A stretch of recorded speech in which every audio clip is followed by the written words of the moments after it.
Stay with me as I take you to the National Botanical Conservatory, located in Washington, D.C.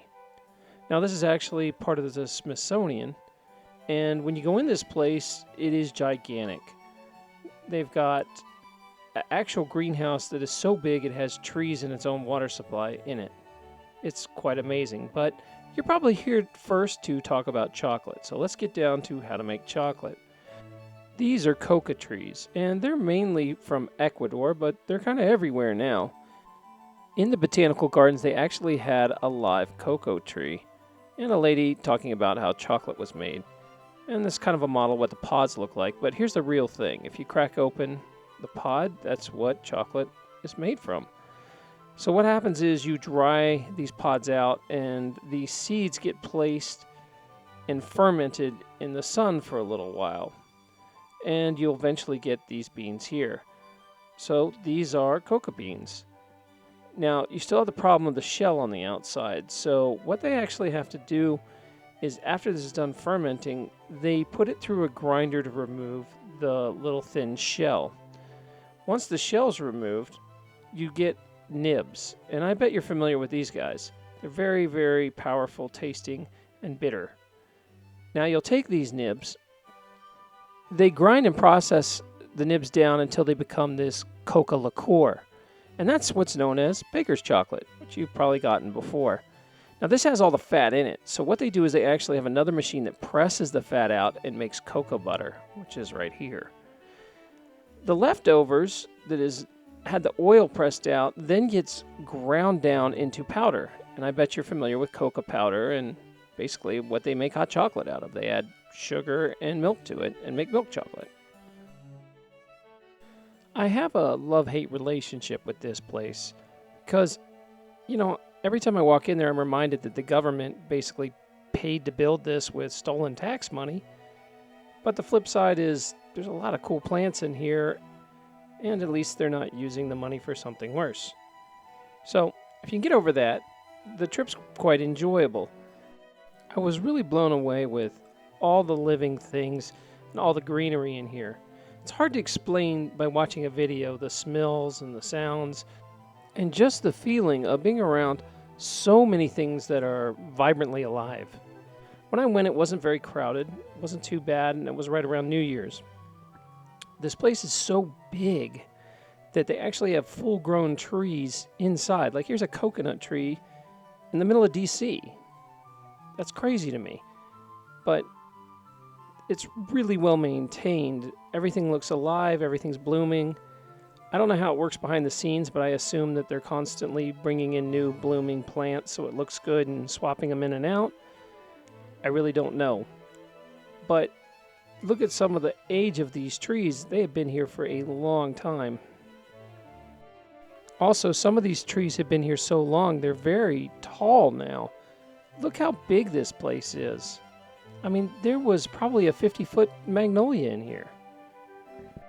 There's also really neat water features all over the place, as well as an indoor stream. I went and checked out the stream, and I found a real grapefruit tree growing grapefruits. That's crazy. Inside in the middle of DC. I love it. And you get a better look at it here. Most of the flowers you can touch and smell, and you can interact with. There's a few that you're not allowed to, and they have those kind of roped off. The botanical garden's actually made up of different zones. So they put all the tropical plants together, and then they kind of put all the desert plants together, and, the rainforest plants together, and the northern plants together. So you walk through these different buildings that are different zones, and you see all these plants that like the same environment. I walked into this area, and it was the cactus plants. So this was more like desert plants and dry plants that were on the same zone. Some of these plants must be very old because look how tall some of the cacti are, and I think they take a very long time to grow.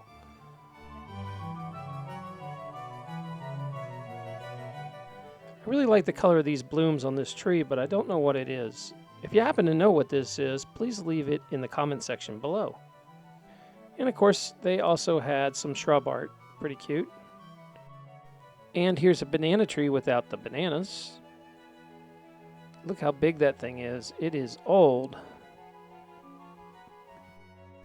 And some of our favorite plants are air plants. These guys are cool. They'll pretty much grow on anything. And once you enter the rainforest side of it, there's 3 different layers you can walk around on, so you can really get a good look at these big trees. I mean, this place is tall. And as you walk through, you can start on kind of like the bottom floor and move up to the medium floor and all the way across the top to see the very top canopy. It was really quite fun. I liked it. We got a really good view from the top here. Take a look.